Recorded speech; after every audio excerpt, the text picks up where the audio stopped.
emotional being, an intellectual being for the purpose of relating with Him.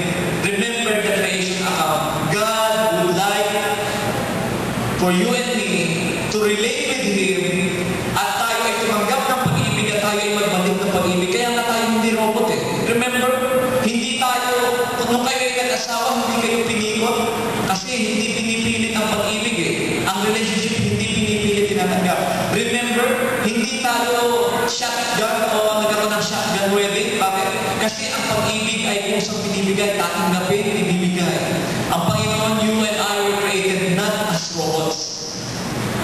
Tingnan nga ninyo, ang katabi ninyo. May mga ilan sa inyo siguro mukhang robot. May mga ilan siguro kumilos parang robot. Pero hindi kailanman ang damdamin ninyo naging robot sa harap ng Panginoon.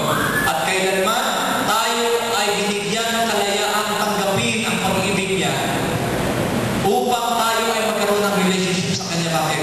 Ang isang malaking need ng mga tao ay magkaroon ng relationship. The basic need of the human race is to establish again the relationship between God and the human race, because it was cut during the creation time because of sin.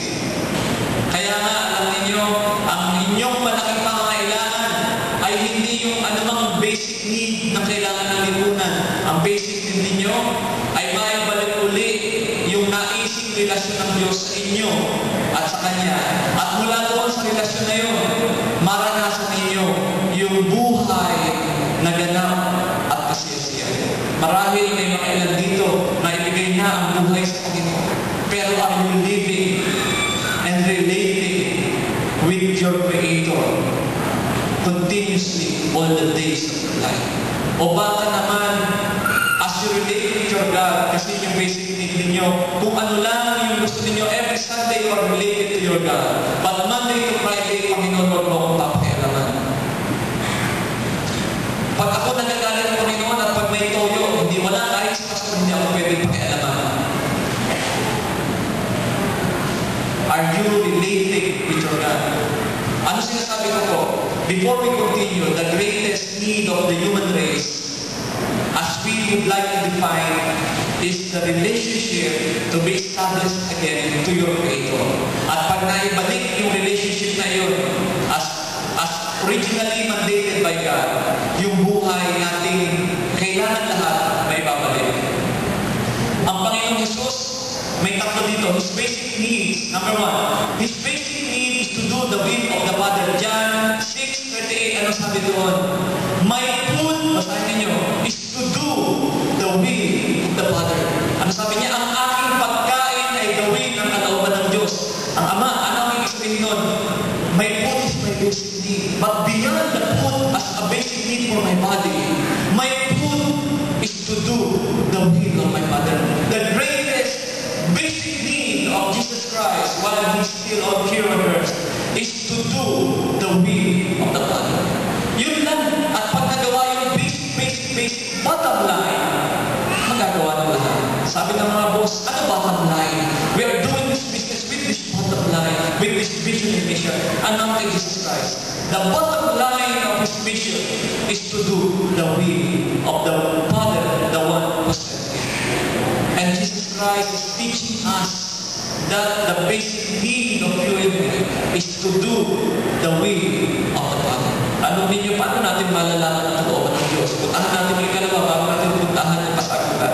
Pangalawa, kung makita po ninyo sa program po ninyo, nakasulat, His purpose is to do the will of the Father. Ang layunin niya, ang kanyang naisin ay gawin ang kalooban ng Ama. Ang kanyang basic need, ang kanyang purpose, pwedeng palitan, pero mas maunawaan na ang layunin sa buhay ng Panginoon habang siya nabuhay dito ay gawin ang kalooban ng Diyos. Malawak, pero gawin ang kalooban ng Diyos. Sa atin po, wala tayong choice, walang option. May freedom of the will, pero yung freedom of the will po natin ay nakapaloob sa sovereignty ng kalawakan ng Diyos. Sabi, kung ganun, wala na tayong kalayaan ng bigay. Meron. Alam po ba ninyo na sabi ni A.W. Tozer, ang kalooban ng Diyos parang ganito. Makinig po kayo. Sabi niya, ang kalooban ng Diyos parang ganito. May isang barko papunta, sabi niya, sa England. At nung sumakay ka sa barko, kahit anong gusto mong gawin sa loob ng barko, pwede. You have the freedom to do whatever you want inside that ship. Pwede kang matulog, pwede kang kumain, at your own volition, pwede kang pumunta sa bawat lugar at sulong ng barko. But you cannot avoid the fact that that boat will bring you to England, and that's the sovereignty of God. Anong sinasabi ng Diyos? Sumakay tayo sa kalooban niya. At sa kalooban niya, malawak na napakaraming maganda. We can decide and exercise our freedom of will. Pero malalaman, parang barko, tayo ay sasakay doon at papadala tayo sa Diyos kung saan ang Diyos naisin na lihin ang iyong buhay. Amen? Kadalasan ito yung freedom of the will na ginagawa ng mga tao. Nasa loob na ng barko ng Diyos, dadalhin na sa magandang lugar, dadalhin na sa lumang pangako, nakasakay na siya. Ang gagawin, tatalong sa barko. Aalis doon sa kinalalagyan barko upang siya'y madala. At saan siya babagsak? Sa dagat ng pakamakan. Hindi ba?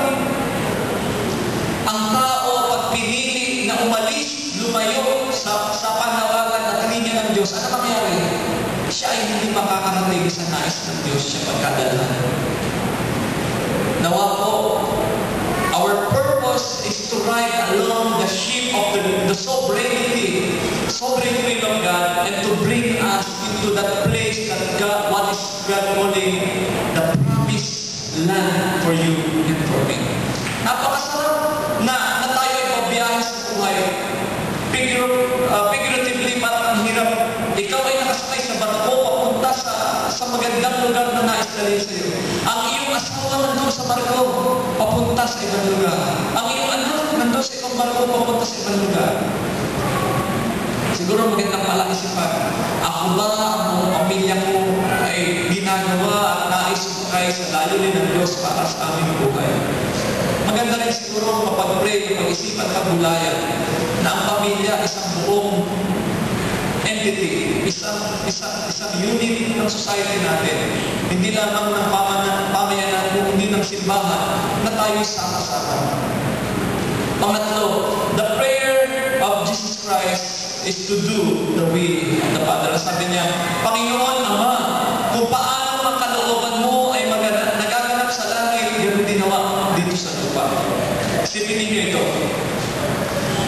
Ang langit ay hindi lugar na kung saan pupunta ka at nandun siya.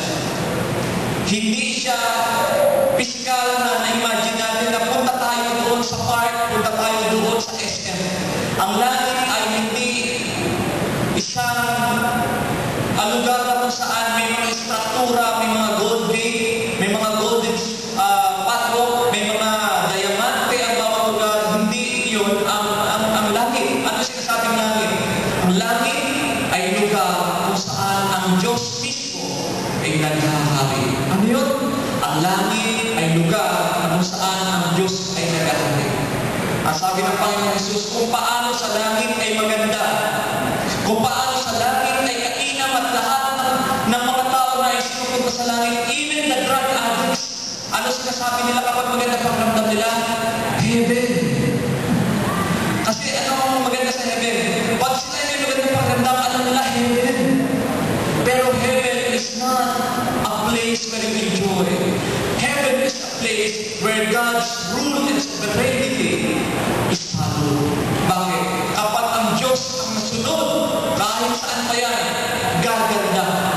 Kung paano kaganda dyan sa langit, sabi ng Panginoon ng panalangin ko, ganito ang panalangin ninyo at gayahin ninyo kung paano nasusunod, Panginoon, ikaw sa langit, masunod ka dito sa lupa. Bakit?